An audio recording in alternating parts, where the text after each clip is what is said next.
By now, you should have seen, or, well, at least I've uploaded a video of this camcorder here. The Panasonic, model number PV-DV151D, which again, is quite the tongue twister. Pretty basic camera, not really much to it. If you want to know more about it, you can go and watch that video, which is in the video description. The day I went to get this, there were two camcorders there, and there was this and a Sony Handycam, and I decided to get this one because it came with more accessories than the Handycam, but I thought to myself, you know, probably should get that Handycam too, because, I mean, it looked pretty good, looked in good shape, and it was about the same price. So today, actually yesterday, March 7th, I went back, well, at least as I'm making this video, it was yesterday.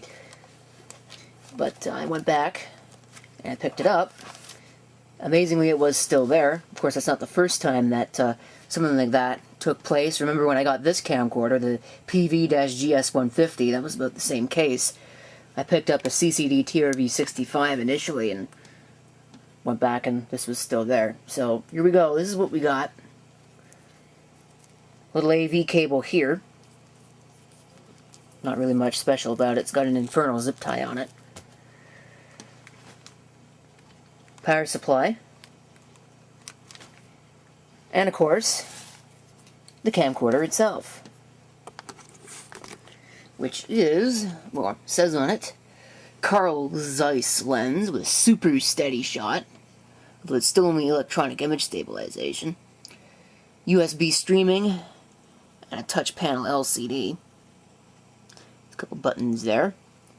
Stickers, of course, are extra, although it is definitely cool to see that apparently this belonged to a museum, possibly as a loaner camera for tourists to use to take, well, that would imply pictures, but I'm guessing video? I'm not really sure. It's kind of interesting. It's the first time I've ever really heard of museums doing such a thing, but if somebody wishes to look that up, or maybe I will look it up and post some more information in the video description, because I haven't actually looked it up yet. There you can see the lens. There's no lens cap with this one, unfortunately. There you can see the model. DCR-TRV22, which is special for a reason I'll talk about here in a second.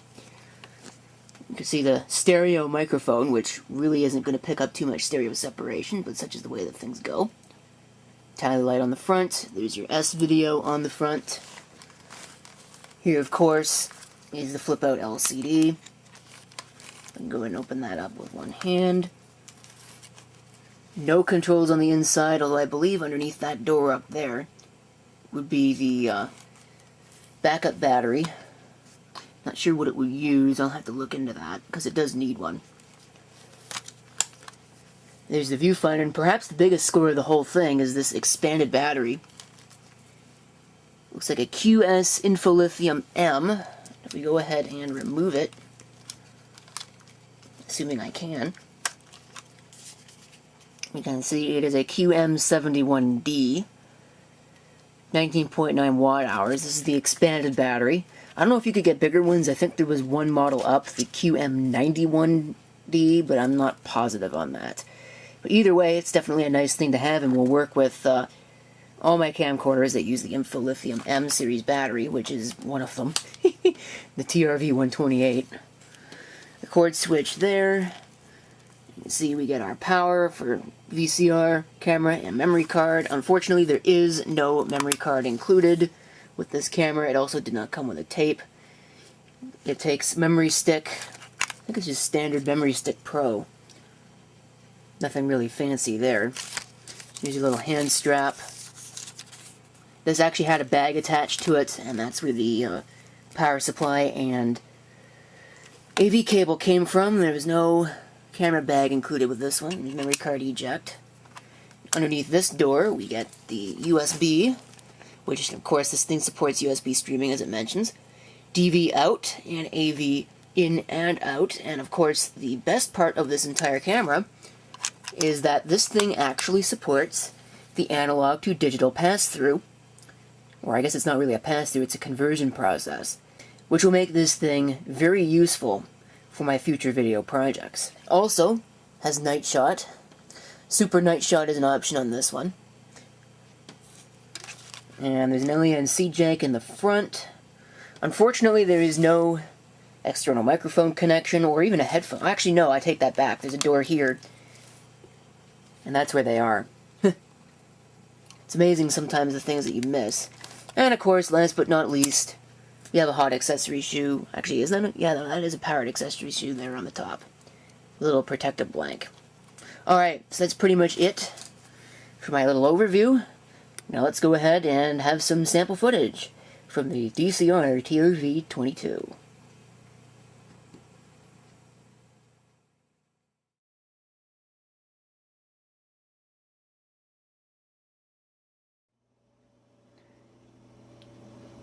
Alright. If it is not lying, and again, sometimes you can never tell, you're now recording with the Sony Handycam DCR-TRV22. Latest acquisition. Camera's in decent condition. Actually, it's in better shape than the Panasonic I just picked up. Got a few new features, and a few more features, not the least of which is 16:9, as you can see. So we'll come in here and have our camera test.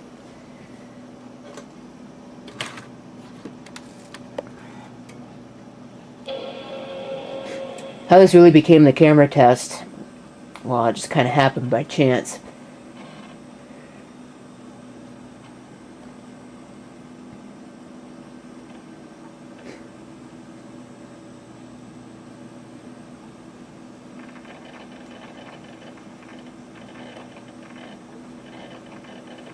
I have digital zoom turned off. I don't actually know how much zoom you get because it doesn't really tell you how much zoom you get.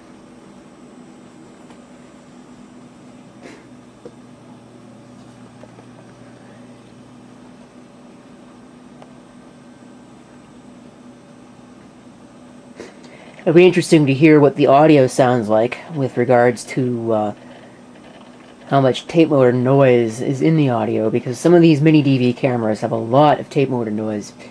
I know the Canon Allura 40 has got a lot of tape motor noise, but I think that's just part of its design. So let's power it up.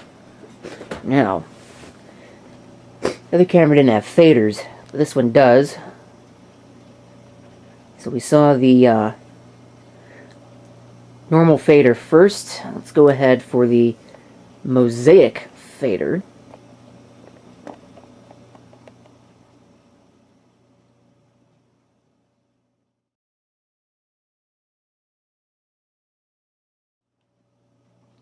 Here's the monotone fade, which is pretty similar to the TRV-128. There's an overlapping fade. This is a new one.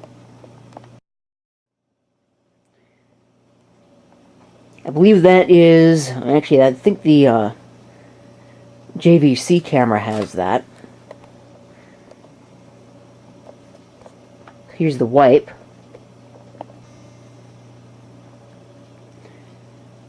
Again, it works as a sort of picture-in-picture fade. And the last one here that I can select is the dot. There's a bounce fade as well, but I believe it's available in 4:3 mode only. We'll have to go ahead and have a look at that. It's like a dissolve, basically. And then, of course, we've also got, let's see, digital effects. There's a slow shutter, which you got a couple selections for. It's 1, 2, 3, and 4. Color slow shutter. Oops, that wasn't what I wanted. Back to digital effects. Still. Don't really know exactly how that works. It's a flashing effect.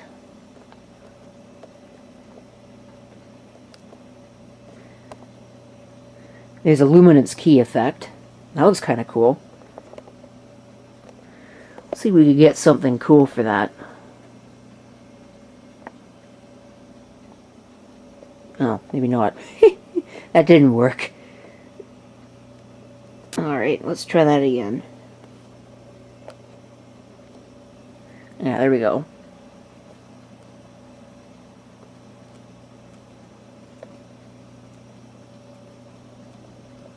That's pretty cool. And a trailing effect. Alright. So that seems to be pretty much it for effects and things that I can do in 16:9 mode. I don't know what it is about those speakers and doing that at this hour of the night. It's kind of strange, but they do.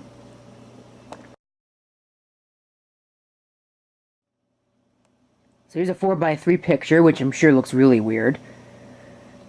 And you just saw the bounce fade there, which, as I had mentioned,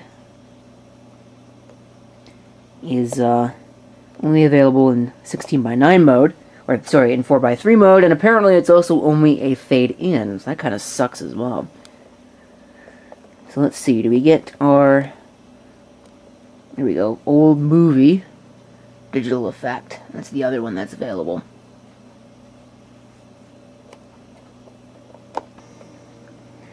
Here is a low light test. Other than the light being shed by all the computers, there is no light in here at all. I think it's doing better than the Panasonic did. Go into the menu here. Let's see. Here's color slow shutter. My focus has gone weird.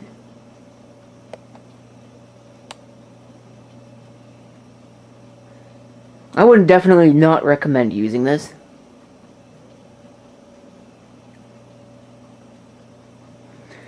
So we would turn that off. Then you could turn on night shot, which this camera also happens to have.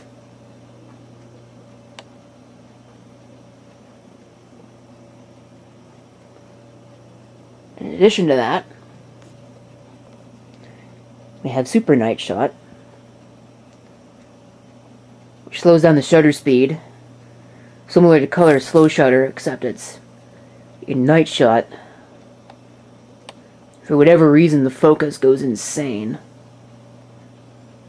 when I do that. That's kind of weird. I don't know if it's supposed to do that, or if that's just the behavior, but then again, I don't plan on using super night shot very often, because I'd rather have my frame rate.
Very, very cool, actually.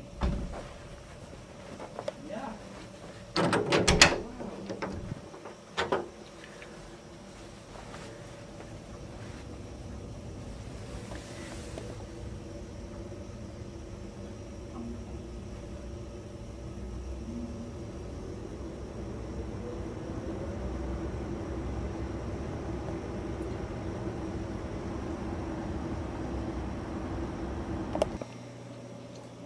Alright, that is pretty much it for the video. Can't really think of much else to show you, so thank you for watching. If you have any comments, feel free to leave them down below. And this is CP666 signing off, and I hope to see you next time. Till then,